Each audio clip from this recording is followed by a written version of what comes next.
Господине Салмани, што значи, што треба да се очекува од делумната соработка на СДСМ и на ДУИ во определен број општини?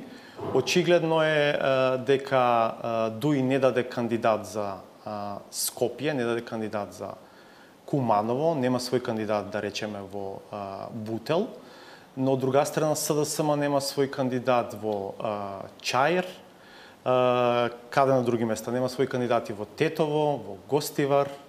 Очигледно е дека во Сарај, дека има некаква соработка уште пред првиот круг. Што треба да се очекува во таа смисла? Јас во подготовката на емисијата ве прашав што ова би значило за поддржувачите етнички албанци на СДСМ и дали може да делува разочарувачки одлуката на СДСМ да соработува со ДУИ со оглед на тоа што албанскиот глас за СДСМ во декември се сметаше како протестен глас. Да, против ВМРО-ДПМН, но и против ДУИ. Тем shumë interesante.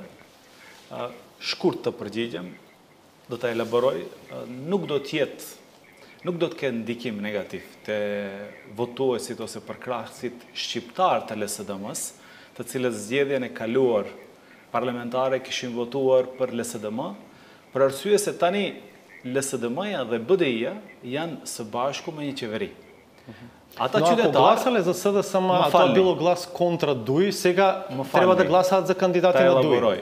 Ka një arsye shumë të fuqishme sepse kjo marrëveshje do të jetësohet.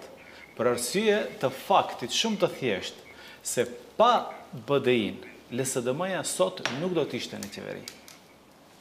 Çelësi kryesor për pos BDI-s nënkuptohet edhe Aleanca për shqiptarët, por çelësi kryesor që LSDM-ja sot është në qeveri, ishin për krahjet e votuesve, në vërtet indirekt të votuesve të BDI-s, për drejt votat e deputetëve shqiptar të BDI-s dhe të Aleancës për shqiptarët që LSDM-ja të ketë kryeministër dhe të udhëheqë me qeverinë. Andaj besoj se ajo që ishte rast në zgjedhjet e kaluara të 2016-s, ku drejt për drejt një pjesë e shqiptarëve si revolt kundër BDI-s votuan LSDM-n dhe pjesa si revolt kundër ВМРО-DPMN-s votuan LSDM-n, këto zgjedhje nuk do ndodh dhe unë besoj se do të ketë një bashkëpunim të mirë, për arsye se ende në fillim, do më thënë është një martesë fillestare dhe çdo martesë është ende mu i mjaltit.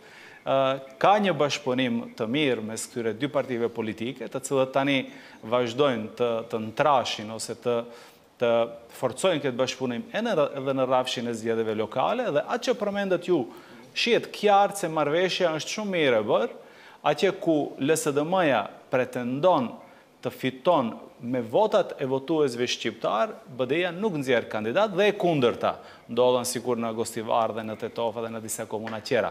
Po ajo që што ќе се случува во Гостивар и во Струга, каде што своји кандидати има и вториот владин партнер, а тоа е Алијансата за албанците.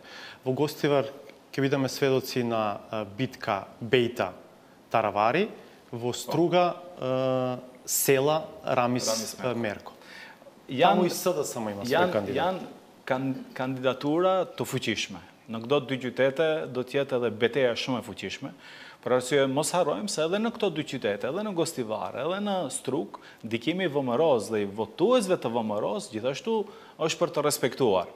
Mirë po, unë besoj se mes partive të qeverisë, të koalicionit qeveritar, LSDM, BDI dhe Aleanca për shqiptarët ka një marrëveshje fair play.